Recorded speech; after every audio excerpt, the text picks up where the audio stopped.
Hi, this is Mary from the Daily Sew.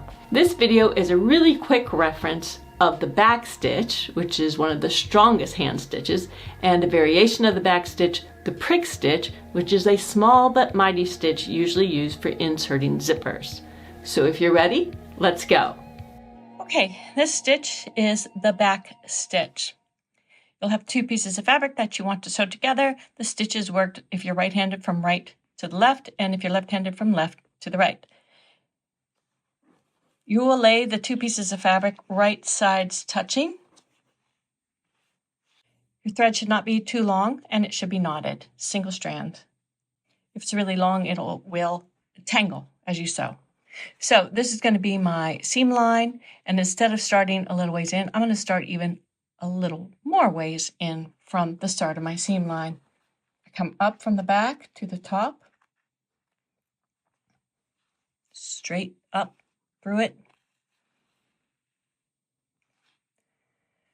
My needle then goes to the right, so backwards, called a back stitch, down to the back,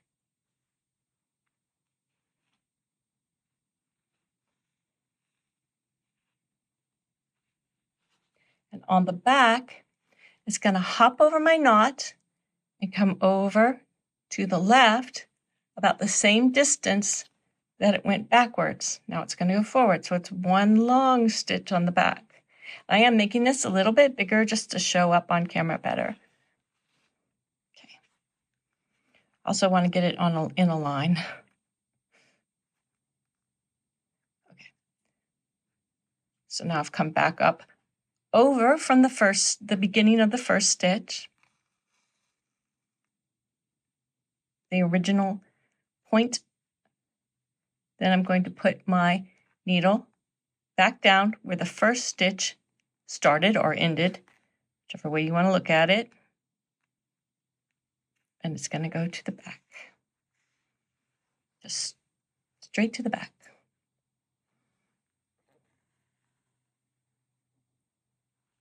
So now I want to come up over here, a little ways away from the start or the end of the second stitch.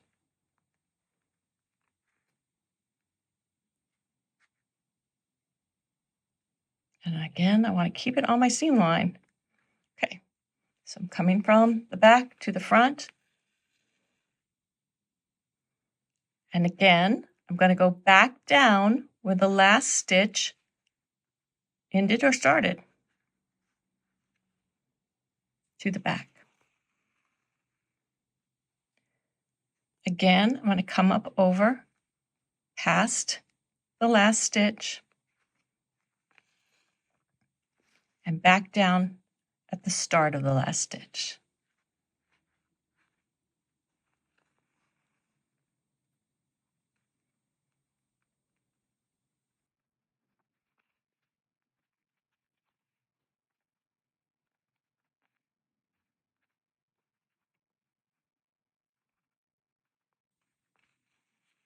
Now you keep inserting the needle into the end of the last stitch, bringing it back up to the top one stitch ahead until you get to the end.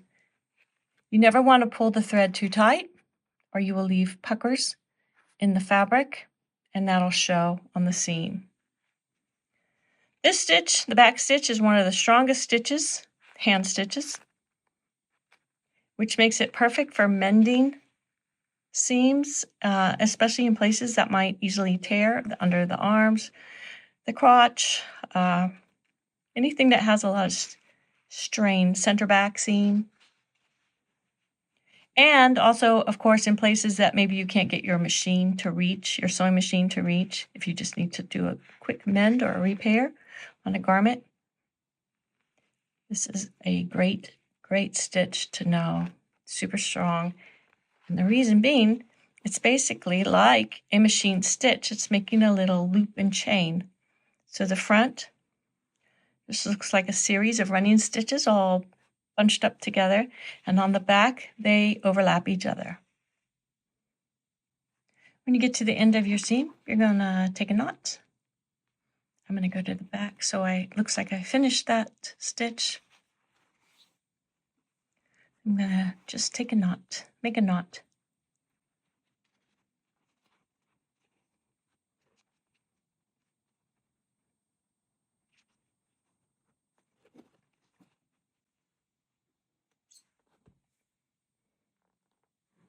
So that is the running stitch, the front and the back. When you open up your fabric, you will press your stitches, by the way, if you can reach them. It's a really strong stitch, and you can kind of see the stitches going through if I pull it tight.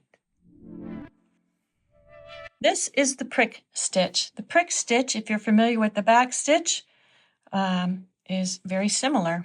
The prick stitches worked from, if you're right-handed, from right to left, and if you're left-handed, from left to right. You're going to come up with a single strand of thread knotted. You're going to come up from the back side a little ways in.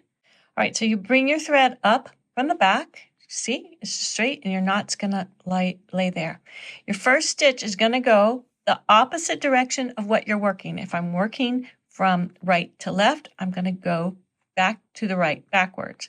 And I'm only going to go a couple of threads of fabric over. Right? And then, so it's in the back. Then I'm going to bring my needle back up to the surface. About 1/8 to 1/4 of an inch to the left, because I'm working right to left, even though that first stitch was backwards.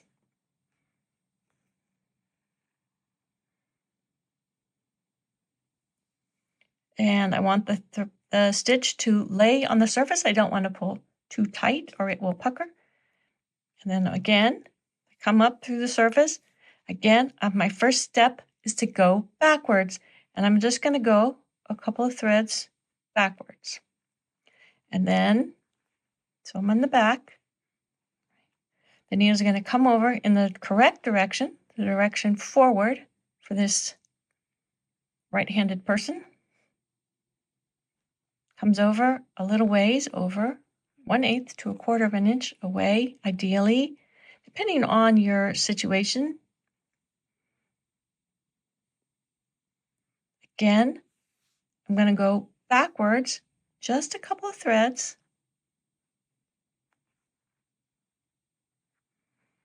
And forwards about 1/8 to 1/4 of an inch.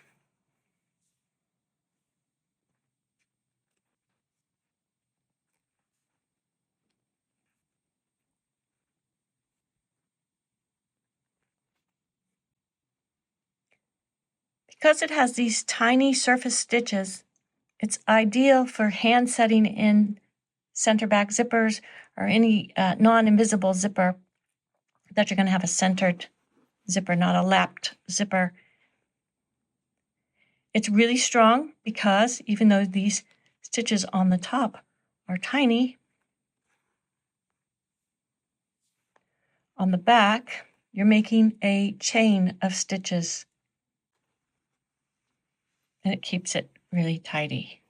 Ideally, if I was, and this is how I set my zippers into my garments, I just do it by hand. I find it far more invisible than by doing it by machine, unless I'm doing an invisible zipper. I would already have my zipper basted and not deal with these pins so that I know that the fabric is staying up nice and tight against those teeth. But you never want to sew right up against the teeth because the zipper needs to move, of course. Oops. You got to leave room for the zipper pull.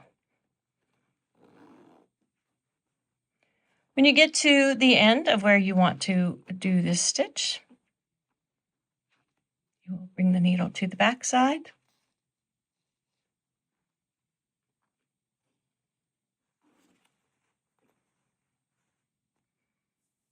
And take a knot without taking a stitch on the front, or however you knot your thread.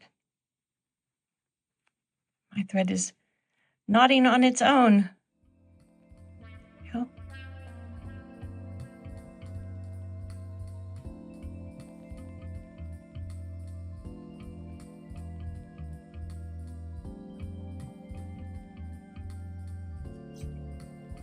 So this is the prick stitch on the back, very strong. And on the front, if this was matching thread, it'd be almost invisible. Well, I hope this video was helpful. If you have any questions, as always, please put them in the comments below and I'll be sure to reply. Thank you so much for watching. Goodbye.